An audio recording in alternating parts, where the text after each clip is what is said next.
हाँ, तो अब हम लोगों ने अपनी बाइनरी फाइल्स और अपनी टेक्स्ट फाइल्स पढ़नी सीख ली है। तो लास्ट टाइप जो हमारा फाइल फॉर्मेट बचता है वो बचता है CSV। ठीक है, CSVs को भी लिखना काफ़ी आसान होता है क्योंकि CSVs में भी ज़्यादा कुछ डिफ़िकल्ट क्वेश्चंस नहीं बन पाते, लगभग सारे क्वेश्चन सेम रहते हैं। तो CSV को लिखने का अगर आपको एक कोड लिखना आता है सही से तो आप सारे कोड लिख लोगे CSV फाइल्स के। उसमें कोई रॉकेट साइंस नहीं रखती CSV में। ठीक है, तो जैसे हमें जैसे हमें क्या टेक्स्ट फाइल्स में राइट मोड यूज़ करते थे हम लोग और बाइनरी फाइल्स में राइट बाइनरी यूज़ करते थे। यहाँ पे हमें ज़रूरत नहीं पड़ेगी। यहाँ पे जब हम लोग फाइल ओपन करते हैं तो .csv लिखते हैं, वो तो अंडरस्टूड है। टेक्स्ट के लिए .txt, बाइनरी के लिए .dat और CSV के लिए .csv। ठीक है, तो मैंने इसको पहले राइट मोड में इसलिए खोला, मैं पहले भी बताया था बाइनरी और टेक्स्ट फाइल में, कि ताकि मैं जब एग्जीक्यूशन स्टार्ट करूं तो उसके अंदर फाइल में जितना पुराना डेटा है वो सब गायब हो जाए। I want that data to disappear, that is why I have use this particular set, this particular block. Then I import the CSV file.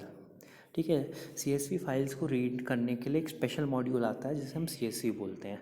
जैसे बाइनरी को रीड करने के लिए पिकल आता है, वैसे ही इसको CSV को रीड करने के लिए CSV आता है।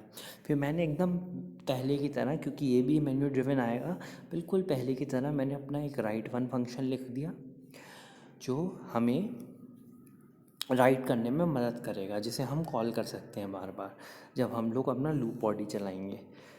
फिर उसके बाद यहाँ पे एक नई चीज़ है, हमने सबसे पहले कि राइट मोड के लिए उसे अपेंड मोड में हमने ओपन करा फाइल हैंडलर को। ठीक है, ये बिल्कुल बाइनरी फाइल और टेक्स्ट फाइल की जगह है इसका कोड, पर इसमें अभी एक नई चीज़ है, वो है न्यू लाइन। ठीक है, अब ये न्यू लाइन क्या होता है भाई? देखो, जब CSV फाइल क्रिएट होती है तो by default new line /n के बराबर होती है। तो उससे क्या होता है जब आप एग्जीक्यूट कराते हो कोड, ठीक है, तो आपने कोड एग्जीक्यूट कराया तो ब्लैंक स्पेसेस क्रिएट हो जाएंगे।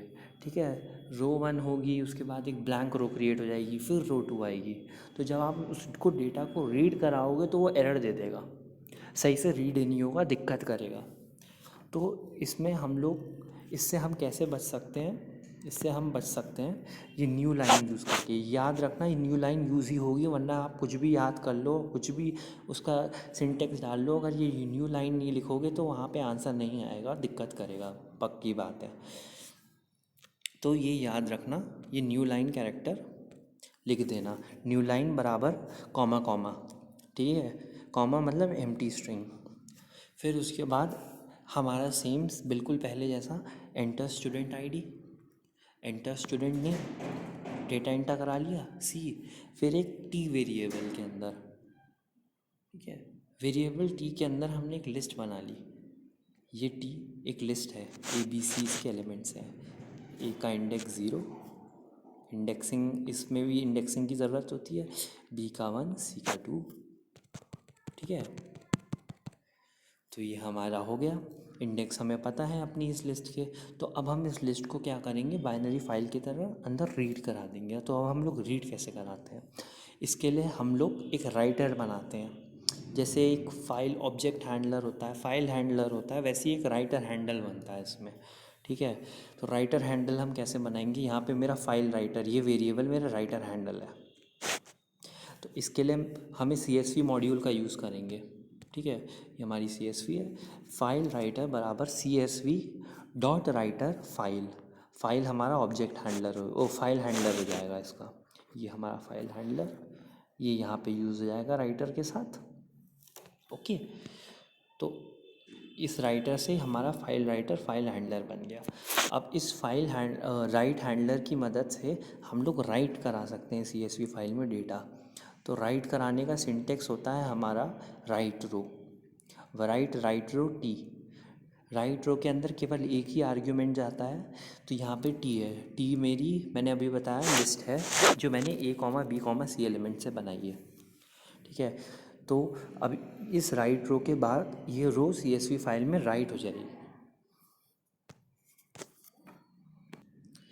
सॉरी, कोई आ गया था। ठीक है। तो यहाँ पे मैंने सिंपल हमारा पूरी बॉडी सेम टू सेम वही है, enter student name gas marks 56 and this will be very easily written, then we will get it to read 45 dash 56। ठीक है, easy। राइट रो ख़त्म हो गया, अब हम रीड फंक्शन पे आते हैं। ठीक है, रीड भी बहुत इजी है, बिल्कुल इसकी तरह ही है, इसमें भी कुछ खास ऐसा रॉकेट साइंस नहीं लगती। रीड वन में सबसे पहला जो काम हम हर फाइल में करते हैं, फाइल हैंडलिंग में करते हैं, वो है फाइल हैंडल बनाना। हमने फाइल हैंडल बनाया, फिर एक वेरिएबल के अंदर हमने CSV का सारा डेटा डाल दिया एक लिस्ट के फॉर्म में। ठीक है, ये डेटा .CSV, वहाँ पे हमने CSV राइटर यूज़ किया, तो हम यहाँ पे CSV रीडर यूज़ करेंगे। अब हम लोग ब्रैकेट के अंदर फाइल हैंडलर का नाम लिखते हैं, तो हमने यहाँ फाइल हैंडलर लिख दिया। ठीक है, अब हमने फाइल हैंडलर लिखा, तो ये उसके बाद ये सारा डेटा के अंदर आ गया एक लिस्ट के फॉर्म में। अब लिस्ट से हम डेटा निकालते हैं, फॉर लूप से इटरेट करा देते हैं एक एक करके। तो for row in data print row index 0, row index 1, row index 2। अभी ये मैंने बताया, रो इंडेक्स 1 क्या है, रो इंडेक्स 1 है रो इंडेक्स 0 है ए क्या है हमारा स्टूडेंट आईडी, बी क्या है हमारा स्टूडेंट नेम, इसका इंडेक्स है 1, सी हमारा क्या है मार्क्स, इसका इंडेक्स है 2। तो ये तीनों प्रिंट हो जाएंगे। ठीक है, इन तीनों को प्रिंट कराने के लिए हमने यूज़ किया। और फिर ये हमारा वाइल ट्रू, ये बिल्कुल सारे क्वेश्चन जो हमने अभी तक करे हैं सबके तरह सेम है, कोई चेंज नहीं आया है इसमें। तो ये हमारी CSV है। अब देखो CSV में लगभग सब कुछ सेम ही रहना है, पूरा एक को याद कर लोगे तो लगभग सारे हो जाएंगे बाकी कोड्स की तरह। तो हमें क्या क्या चेंज करना है, एक तो हम ये फाइल का नाम तो चेंज करेंगे, ये तो ऑब्वियस है। ठीक है, बाकी फिर हमें यहाँ पे वेरिएबल्स चेंज कर सकते हैं, कुछ में 4 होंगे, 4 रिकॉर्ड्स हो सकते हैं या 2 रिकॉर्ड्स हो सकते हैं। तो यहाँ पे हम उस हिसाब से ABCD वेरिएबल्स दे देंगे। फिर हम ये लिस्ट के एलिमेंट्स के नंबर चेंज हो सकते हैं। फिर पूरा सेम रहेगा, CSV राइटर राइट रो ये सब कुछ सेम रहेगा, खाली ये फॉर लूप की बॉडी चेंज होती है। देखा, इतने लंबी 32 लाइंस में मुश्किल से 6 लाइन एक प्रोग्राम से दूसरे लाइन प्रोग्राम में चेंज होंगी, बाकी सब कुछ सेम रहने वाला है, कोई भी चेंज नहीं आएगा।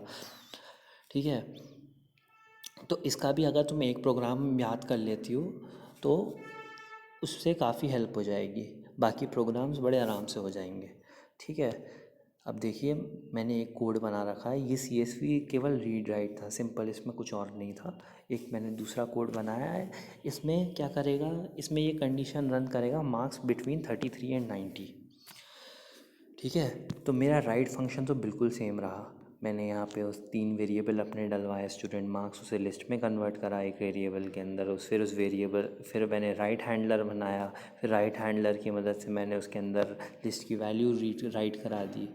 फिर उसके बाद मैंने रीड फंक्शन बनाया। अब रीड फंक्शन में मैंने क्या चेंज किया, ठीक है, यहाँ तक तो सेम रहेगा, डेटा के अंदर मैंने CSV की सारी वैल्यू डंप कर दी, यहाँ तक तो पूरा सेम रहेगा। ठीक है, फिर उसके बाद फॉर रो एंड डेटा, जब मैंने डेटा एक्सेस करना चालू किया तब मैं चेंज करना स्टार्ट करूँगा। अब देखो CSV में एक बात याद रखना, अगर तुम भले किसी भी फॉर्म में इनपुट दो, जैसे मैंने यहाँ INT के फॉर्म में इनपुट दिए, ठीक है, स्टूडेंट ID और मार्क्स इंटीजर होने चाहिए, पर जब ये डेटा वापस वो होगा रीड होगा तो ये सबका सारा डेटा स्ट्रिंग में कन्वर्ट हो जाएगा। ठीक है, तो यहाँ पे अब हमें 33 मार्क्स बिटवीन 33 एंड 90 करना है, तो स्ट्रिंग्स में ग्रेटर देन और इक्वल टू तो चलता नहीं है, चलता है इंटीजर्स में। तो अब क्योंकि ये जो हमारे मार्क्स है ये स्ट्रिंग बन चुके हैं, तो अब हमें इन्हें इंटीजर में कन्वर्ट करना है, इसीलिए मैंने इस इफ़ के अंदर इंटीजर यूज़ किया है। ठीक है, ये इफ़ फॉर के बॉडी में इंडेक्स्ड होगा। ठीक है, ये इसका ब्लॉक है। फिर उसके बाद इफ़ रोल नंबर INT रो 2 हमारा C है, C इज़ स्टूडेंट्स मार्क्स। ठीक है, तो अब हमारा स्टूडेंट मार्क्स है, तो फिर अभी हमारी कंडीशन है row 2 is greater than 33, marks between 33 and 90 and row index 2 is less than 90। ठीक है, अगर कोई डेटा इस कंडीशन को सेटिस्फाई कर रहा है केवल तभी वो प्रिंट होगा। ठीक है, ये और फिर हमारी कॉमन स्टेटमेंट पूरा रिकॉर्ड प्रिंट कराने की, रो index 0, row index 1, row index 2। ठीक है, बाकी पूरी बॉडी सेम रहेगी। देखो मैंने कितना कम चेंज किया इसको, केवल ये फॉर लूप की ये बॉडी चेंज हुई इस पूरे कोड में, और इसका पूरा फंक्शन बदल गया। मैंने कहा केवल ये ब्लॉक्स और ये ब्लॉक, केवल यही चेंज होने वाला है, और नाम तो चेंज होंगे ही, वो तो ऑब्वियस है। तो केवल यही चेंज होने वाला है इस पूरे कोड में, बाकी सब कुछ सेम रहेगा। तो ये पूरा कोड एक बार याद कर लेना, इन तीनों में से कोई एक याद कर लेना, तो उसमें केवल ये चीज़ें चेंज होंगी। ठीक है, अब वो एक बार तुम स्टडी कर लेना कि मैंने कैसे क्यों यूज़ किया है। मैंने ये बताया यहाँ पे मैंने आईएनटी इसलिए यूज़ किया है क्योंकि ये जो मार्क्स है ये इंटीजर से स्ट्रिंग में कन्वर्ट हो जाएंगे सीएसवी में लिखने और रीड करने के दौरान। तो उसे मुझे बाद में दोबारा इंटीजर में कन्वर्ट करना पड़ेगा ये ग्रेटर देन और इज इक्वल टू यूज़ करने के लिए, उसीलिए मैंने आईएनटी का यूज़ किया है। अब ये देखो एक तीसरा प्रोग्राम देख लेते हैं। ये मैंने सर्च करने के लिए फंक्शन यूज़ किया है, हालांकि सर्च के वहाँ कोड नहीं आएंगे पर मैंने कर लिया है। ठीक है, हाँ, एक बार इसे पढ़ लोगे तो, क्योंकि अगर ये वाला भी पढ़ लिया तो मास्टरी आ जाएगी इसमें सीएसवी में। ठीक है, तो अब हमें सबसे पहले इनपुट करवाना पड़ेगा, उससे पूछना पड़ेगा कि भाई कौन सा नेम हमें डलवाना है। ये पूरा कोड ब्लॉक सेम रहा, कोई चेंज नहीं आया इसमें। तो अब हमने एक यहाँ पे नेम डलवा दिया है। ठीक है, अभी मैंने फॉर लूप के अंदर इसलिए नहीं डाला क्योंकि फॉर लूप बार बार चलेगा तो हम बार बार नाम थोड़ा ना डालते रहेंगे। तो ये पी हमारा एंटर नेम है। ठीक है, फिर उसके बाद हमने फिर वही फॉर लूप चलाया अपना रो एंड डेटा, फिर हमने इफ़ स्टेटमेंट लगा दी। इफ़ रो वन, अब रो वन क्या है, बी है, बी क्या है, नेम है। तो ये इंडेक्स का ध्यान रखना कौन सा इंडेक्स रहेगा। If row is equal to P, मतलब अगर नाम बराबर आ जाता है तो प्रिंट रो ज़ीरो, जो हमारा स्टैंडर्ड है, index zero, row index one, row index two, file that close. ठीक है, आई होप तुम्हारी समझ में आ गया होगा। तो मैं अभी ये तुम्हें सारी फाइल्स भेज दूँगा और फिर इसको स्टडी कर लेना। ठीक है, चलो फिर बाय।